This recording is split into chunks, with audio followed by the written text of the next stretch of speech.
I'm very pleased that today we have ethical culture leader Jim White joining us as our presenter. I've known Jim for probably 30 years. However, he was most recently the leader of the Riverdale Yonkers Ethical Society, and in the more distant past was leader of the Essex Ethical Society, where he's leader emeritus. But he's now retired. He also retired from his other job, which was an evolved one, working for the state of, you work for the state, right? State of New York, helping people in the mental hygiene world have adequate legal representation. Jim is also a lawyer as well as an ethical culture leader. He's always been a very busy person for his social justice activity, and so for the longest while I found it difficult to reach him because he's always busy. And then he retired, and it got worse. So he really finds so many ways to get himself involved and engaged, and his retirement has given him the opportunity to be a full-time grandparent, so he also gets the pleasures of working with another generation. But we do have many contacts together. Right now, he's now the leader representative to the American Ethical Union's National Ethical Action Committee. So I look forward to our work together on that committee for sure. But today he's coming to talk to us about Charlottesville. His title is Charlottesville, A Call to Action. Please welcome Jim to the podium.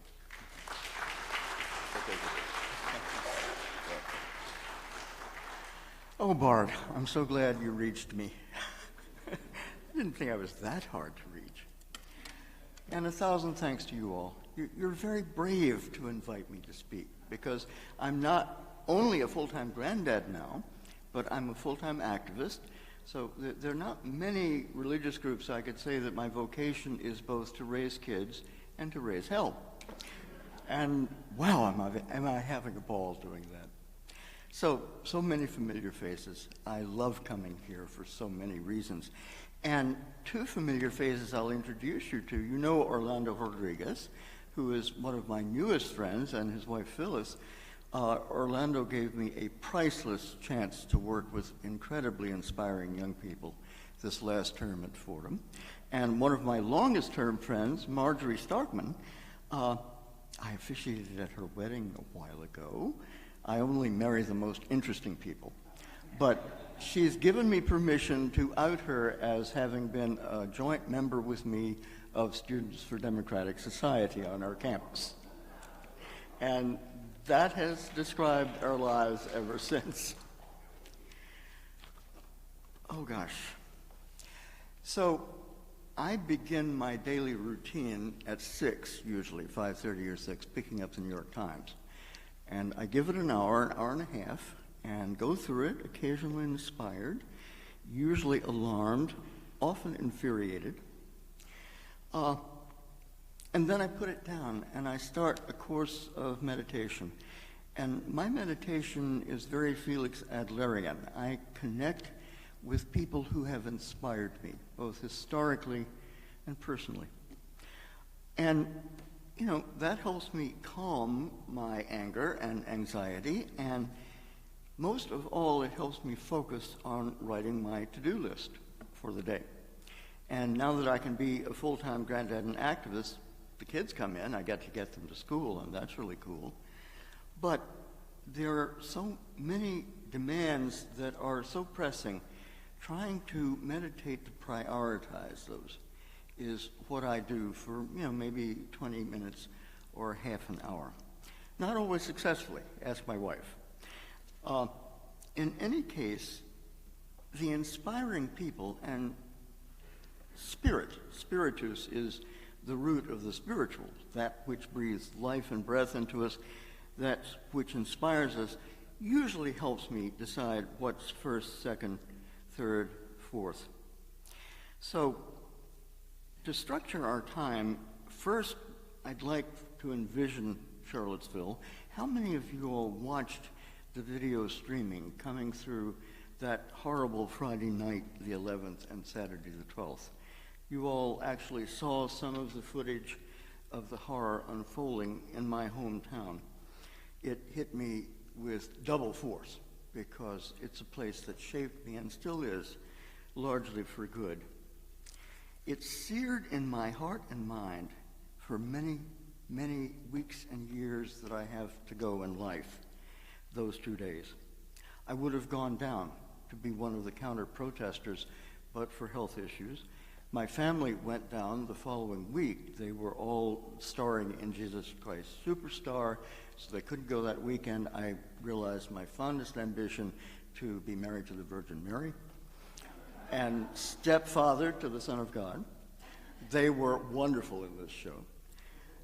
But they were able to be in Charlottesville the next 2 days to be part of the candlelight vigil for Heather Heyer, who was murdered by the fascists in Charlottesville. That, by the way, had to be totally non-public. There were so many death threats called in, text in, whatever social media does now to the organizers. They didn't want it to be public, except by word of mouth. So I would like to focus first on 4 aspects of that horrible weekend in Charlottesville.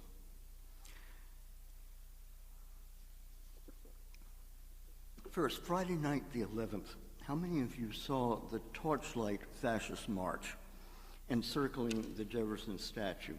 What you didn't know is that these proto-Nazis, Klansmen Nazis, were also circling in front of my sister's church, in which was a protest prayer meeting, and the people in it were held hostage for over an hour and a half. My sister had planned to try and be there, couldn't get there for transportational reasons.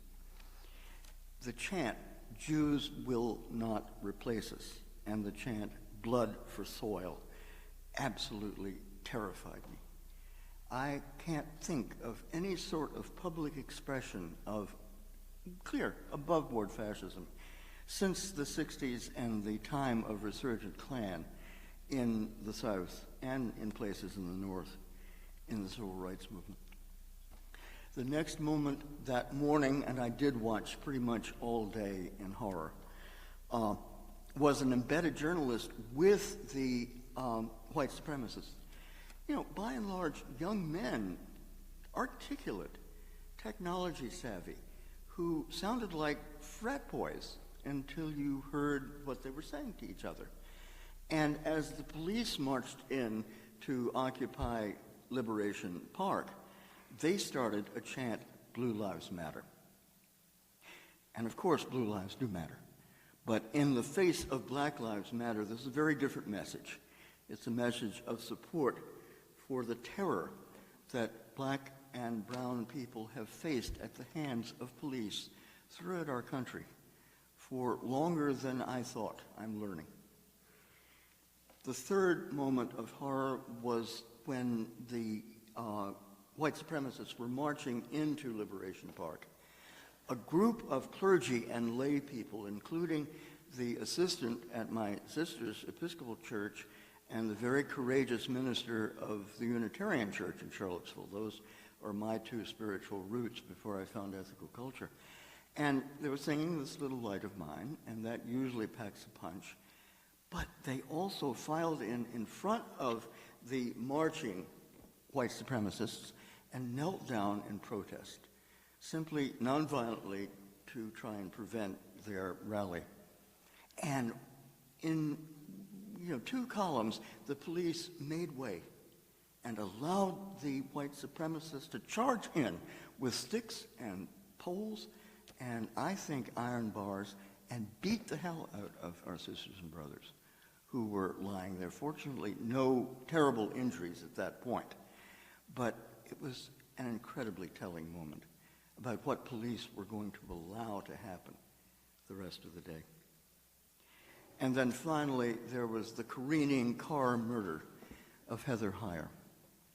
Coming down 2nd Street, right by where I used to go to DeMolay meetings, that's, young people's Masons, and a block from where I worked in the library, and my mother spent most of her working life as a postal worker. This car obviously was not escaping any sort of protesters, but was aiming at a group of counter-protesters walking down to Water Street, plowing in to, tragically, Heather Heyer. Her very good friend who was black was rescued by a fiancé. And then I saw my oldest friend from New York, Mike Golash, on the pavement 2 feet away from where Heather had been killed. He has been a union organizer all of his life in Washington and brought down a carload of counter-protesters. 4 points of horror that I experienced that weekend. So, apropos our thought for today, and I congratulate Bart on a tough one. I think we've entered a new phase of the Civil War that has seethed, then raged since 1619 in Jamestown, Virginia. What happened in 1619, you history mavens? So what? Yes, Ola? Slaves, yeah.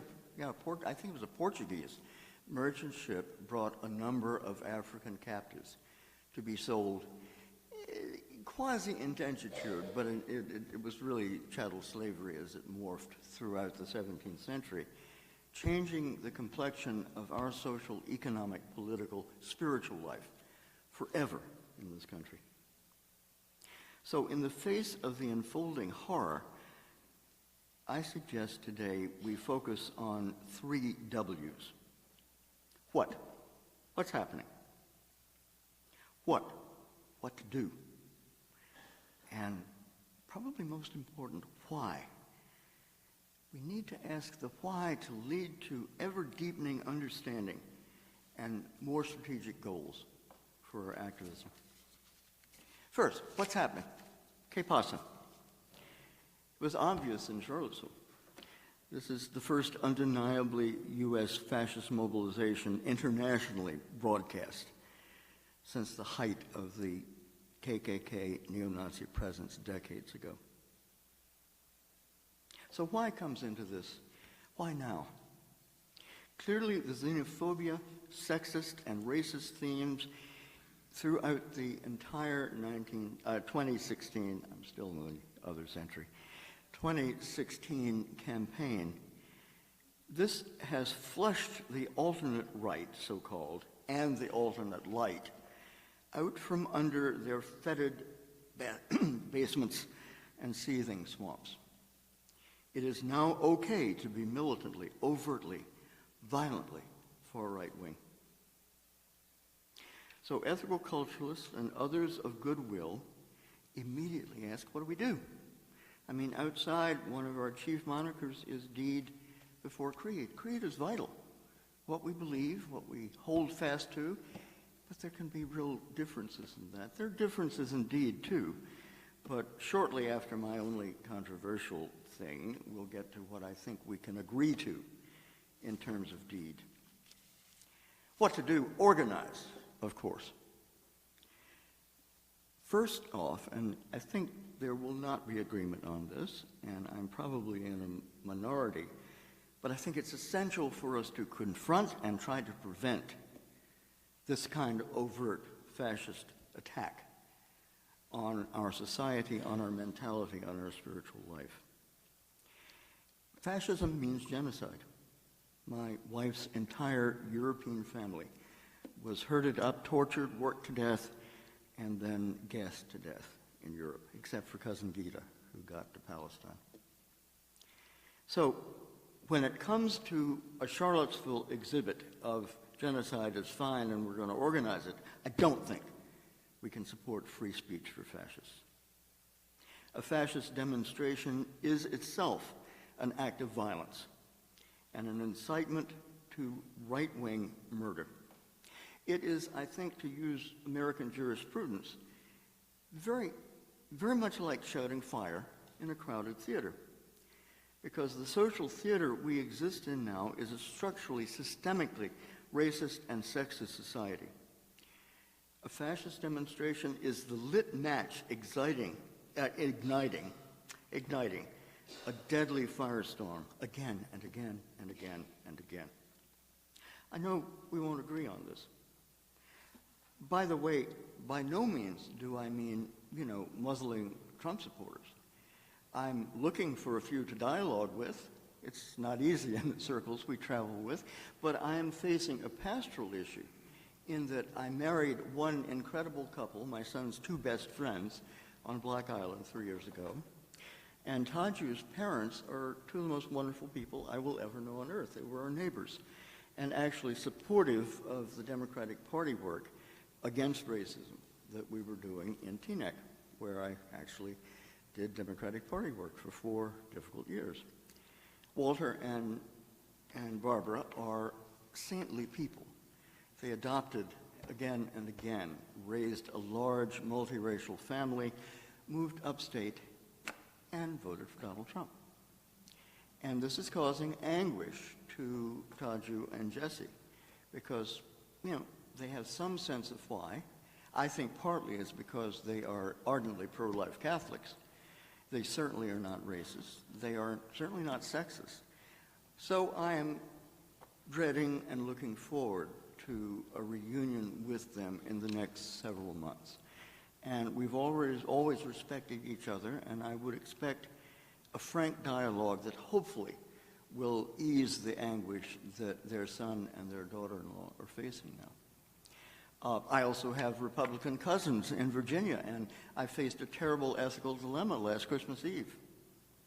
I wasn't sure if I could drink Republican scotch. Thank the ethical manifold, I was able to, because they were all appalled at Trump. I don't think they voted for Hillary, but they understood the racist, sexist dimension of the Trump campaign. So, no, I'm talking about not supporting the ACLU when they go to court to make it possible for just absolutely outrageous attacks on our sensibility and our sisters and brothers, like Lee Park or what's become Liberation Park in Charlottesville. I also think that, prayer vigils and candlelight vigils and peace meetings separate from are very useful, but I think it's vital also to confront directly and denounce verbally as far as we can. And the only hope I take from the last month, and that includes Boston as well as Charlottesville, is that the fascist white supremacists were vastly outnumbered by all of the rest of us. We can't rest easy because, we were there. We were screaming. We were opposing. And in Boston, they were shrinking. That became an alt-light, not an alt-right rally in a little gazebo if you watched it there. But how many thousands? 40, 50,000 turned out in outrage at this affront to every value that we would hold dear. That itself is good. But this being the phase of the ongoing, since 1619, Civil War, we have to organize a lot more consistently, not just to protest, but to dig in every way against the racist and sexist and war, imperialist, I will have to say, horror that is unfolding for us. They also are disunited terribly. I've just been reading a very useful book by a guy named Hawley at University of Alabama called Understanding the Alt-Right. It's a quickie. It's only 180 pages. I'm up to 93, and I strongly recommend it. It really parses out all of the right-wing forces, their roots, their proclivities, and it's an education we have to know. So, let me offer a few examples of organizing that I've been privileged to be involved in the past year. All of it, in some way or another, aimed at combating the rising tide of racism, of sexism, and of war. First off, last fall, our Bronx Climate Justice North, you've heard of this and seen our website? Please Google BCJN, Bronx Climate Justice North. It is one incredible group that Riverdale Yonkers Society helped to form out of the Climate March, and explicitly anti-racist because our focus has all along been to ally with frontline communities, those who are hurt first and worst by global warming. So BCJN was invited by the Dorothy Day Center at Fordham to come over and lump in with their activity, which dealt with food insecurity and the racist dimension of food insecurity in the Bronx, which is the most insecure food-wise county in the country.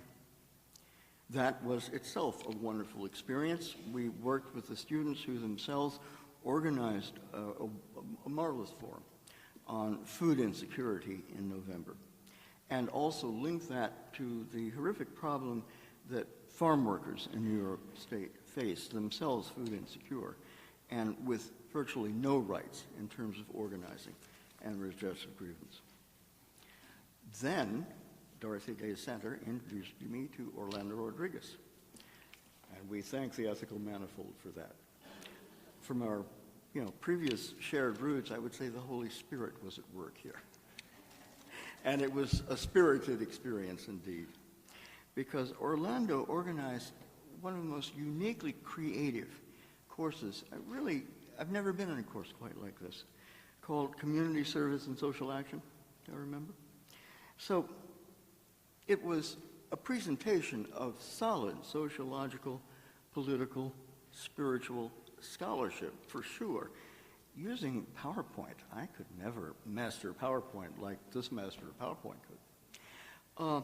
And a wonderful reading list, but the essence, though, were students themselves absorbing the material and then working in teams to present, again, what they had gotten from it and responding to it.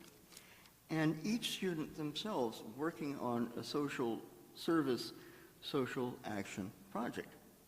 And I was the lucky guy who got to work with, I think, 8 students, but by my count. And I won't name them because I didn't ask their permission to do this. But what I was able to do from February through May was to focus with students on projects like Standing with Standing Rock, Farm Workers' Rights, Justice for Mohammed Ba, one of the mentally ill people killed by the NYPD, and Deborah Danner, the case I will talk to you most about, most like Kenneth Chambers that you've been working on here, NYPD reform. And several of these students are going on to public interest law, medicine for poor people, journalism with a focus on developing athletics for inner city kids, responsible law enforcement. I'll talk about him for a minute because he was the most interesting person I worked with. And a veterinarian, once she finishes her professional soccer career in Europe, she worked with the Tibbetts Tail Restoration Project. What an experience I had with these young folks. I would just beg you always, continually, to try and join young and older together in every conceivable activism project that's possible. It's my strategy to try and stay somewhat younger, as I'm not anymore. The young fellow that we worked with on law enforcement was particularly interesting. We didn't talk about politics. I don't know if he supported Trump or not. He was from a conservative family in Long Island. He was a very husky rugby player. And one of the joys I had was watching the Fordham Pratt kids practice rugby. I'm horribly risk averse, so I'm really amazed at anyone who can throw their body around like that. But this young man worked with the Police Reform Organizing Project, led by Robert Ganji, whom we honored in Albany 4 years ago, right, with the Elliott Black Award. And the main project Bob has organized is court monitoring, to do an exhaustive checklist of all of the people brought in for non-felony arraignments in New York City criminal courts. Now, you've all heard about how the great de Blasio has ended broken windows policing. It ain't necessarily so. Absolutely not.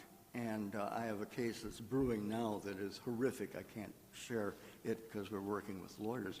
But this young man and a young woman with him went on a number of occasions, I think mainly to the Bronx court and also New York criminal court, to check off who was brought in, hugely people of color, for what kinds of violations, minor pot possession.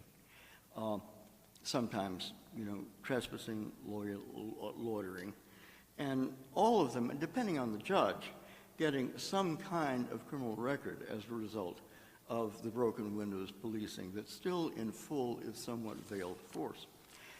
This young man had a very measured response to this. He wants a career in law enforcement, I think federal law enforcement, if I remember correctly, Orlando. But he really got the racial disparity in terms of unequal reform. We also talked about, just, in passing, the fact that the Justice Department, even under Obama, has been very, very slow to prosecute as civil rights crimes any sort of police killings throughout the country. Terrible record, frankly. I was saying for years we have to be bolder with Holder, and I was told I should stop making puns in my meetings, so I try and redress them. I've been pretty well behaved today, right? But getting to know this guy was really enriching, and would love to. I think he was going to North Carolina to be with a relative after graduation, and I would love to stay in touch with him and follow his career in law enforcement, because he could be, the yeast in a bread of reform within police. I don't want to be starry-eyed about it, but there was a lot of hope in getting to know him and feeling his integrity. So my main focus has organizationally been in what we call Congregations for Justice and Peace. CFJ&P is based at what I love to call St. Mary the Militant, Our Lady of the Picket Line, which is an Episcopal church with a long history of justice and peace work on 125th Street in West Harlem. I think it's the only church I could ever work very closely with, but I think your Methodist church might come in there, actually. So our coalition started in the wake of the September 11th attacks because we knew some really bad stuff was going to emerge in response to that. We have modestly grown. We have an active participation of upwards of 20. It's not huge, but enough to do a lot of work. We are multiracial, ecumenical, interfaith, and no faith. And we have right now set up 2 task forces, one based on justice for Deborah Danner, and and Mohammed Ba. These are allied cases, very much like your work on Kenneth Chambers, same kinds of issues. And also another task force with New Sanctuary to End Deportations. One of the loveliest human beings I will ever know is a member of St. Mary's and herself facing deportation, a proceeding at the end of October. So we're mobilizing to pack the courtroom hearing for her case. So I will focus for the balance on police reform, tracking your work, and Richard Coral of you did invaluable work for us back in January because he researched and forwarded the NYPD Inspector General's audit 2 months after Ms. Danner was killed in the Bronx. Anyone know those facts? This was a chronic schizophrenic person who, when she was off meds, really was out of control but never dangerous. Living in Castle Hill, our old neighborhood in the Bronx. The precinct knew her, had been called repeatedly to bring her to hospitals. And on October 18th, they were called. They showed up. She was naked in her bedroom. She had a knife. They prevailed on her to drop it. And then she picked up a bat. Now, she was a small and pretty frail 66-year-old woman, I think. And the sergeant who killed her said, well, she was coming at me with a bat. Now, he had a taser, which he then didn't use, but he could have shut the door. By protocol, he should have waited for trained personnel to defuse mental cases. In neither case did he killed her. And it was so egregious a violation that both the police commissioner and the mayor said, we really screwed up here. And in fact, the Bronx DA has gotten an indictment for the police officer who has killed her. But the main problem is systemic. The Inspector General's report that Richard forwarded to me and we studied together details 13 vital reforms that the police need to do to deal safely with cases like this. And there's been no public comment in New York City from the mayor or the commissioner since then. So, St. Mary the Militant has a very active board. They call it a vestry in Episcopal churches. And, you know, we have one of our members who's on the vestry, and they got the vestry to write a letter, respectful but demanding, to the mayor, copy it to the chief of police, asking, you know, what gives? This report said 13 different reforms were vital to commence, with a timeline for them within 90 days. That would have been June. By late July, nothing. So, of course, the mayor responded immediately with gratitude to public-spirited citizens. No. So we took the next level. 5 of us went to visit Council Member Bill Perkins. I don't know if you've met him or heard of him. He is one of the most consistently progressive politicians with integrity I've ever known. And I'm not someone who loves politicians. I went to college wanting to be one. But, yeah, I got better. Within 5 weeks of Boston electoral politics, I figured I couldn't do that. Bill has been on the left side of every issue I'm aware of since I've known him.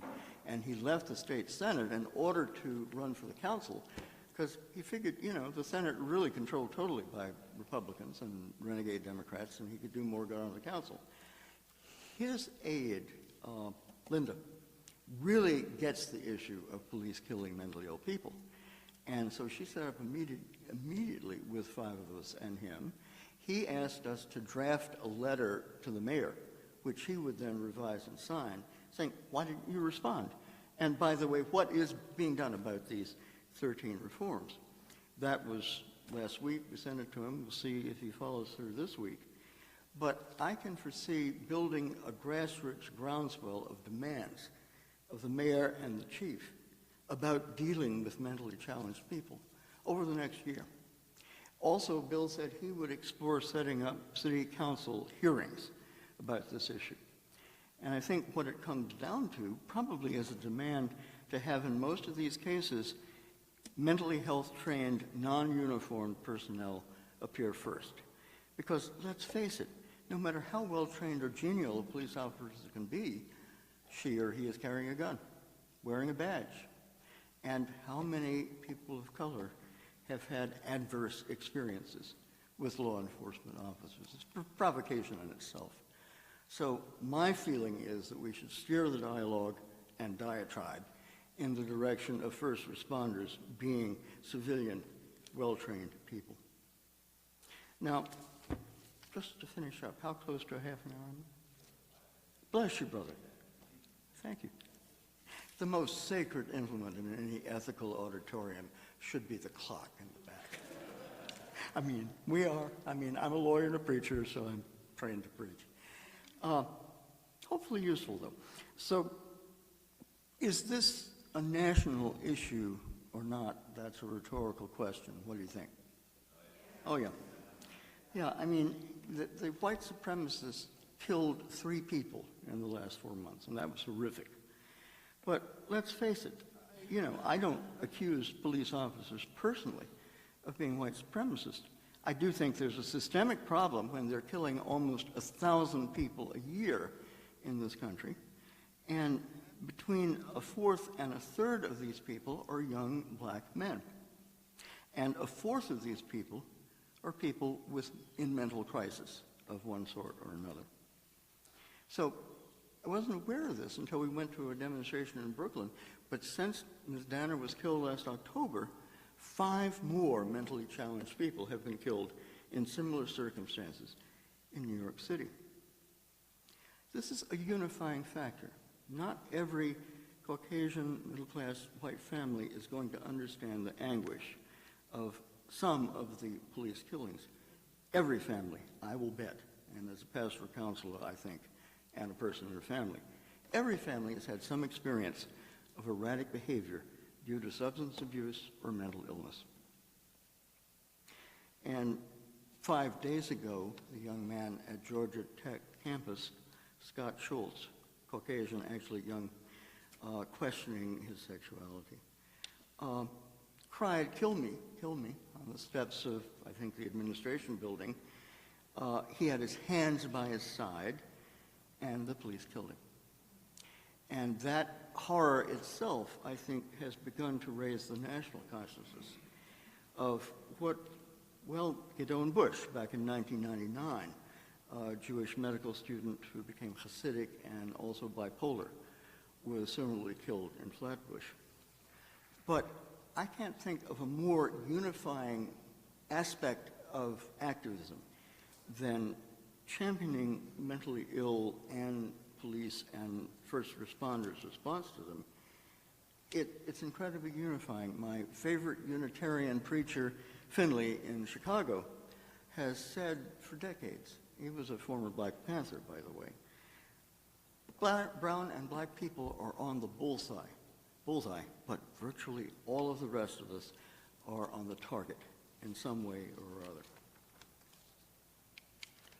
So finally, I think we have to expand our analysis globally. The why question. Two whats and a why. There are millions upon millions of people in this country who are facing deep economic and social insecurity.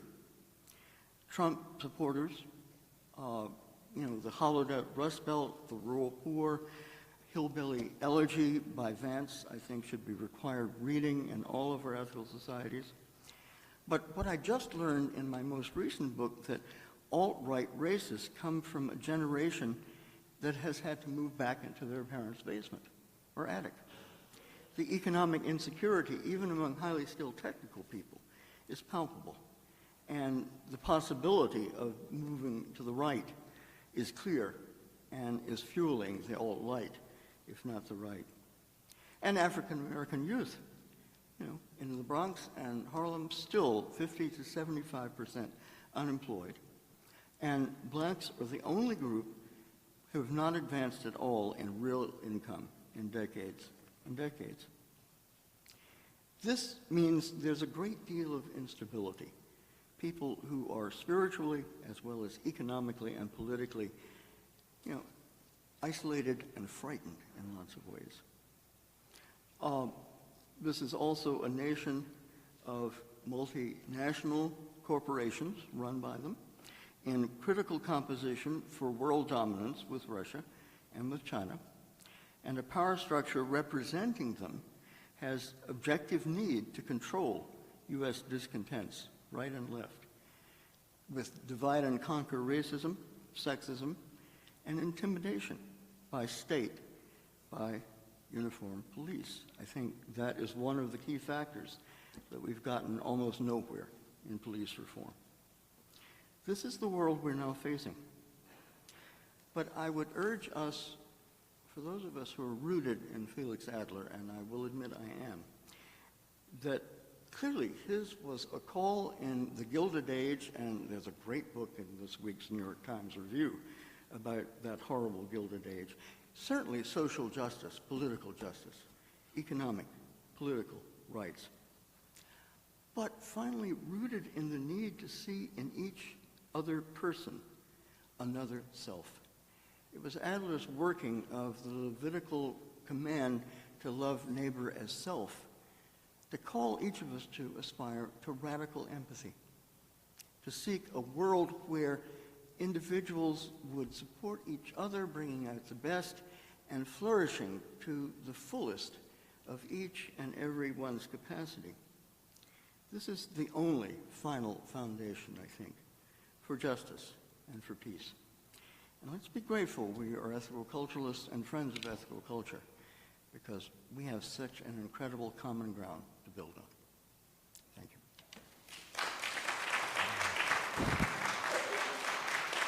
Ooh.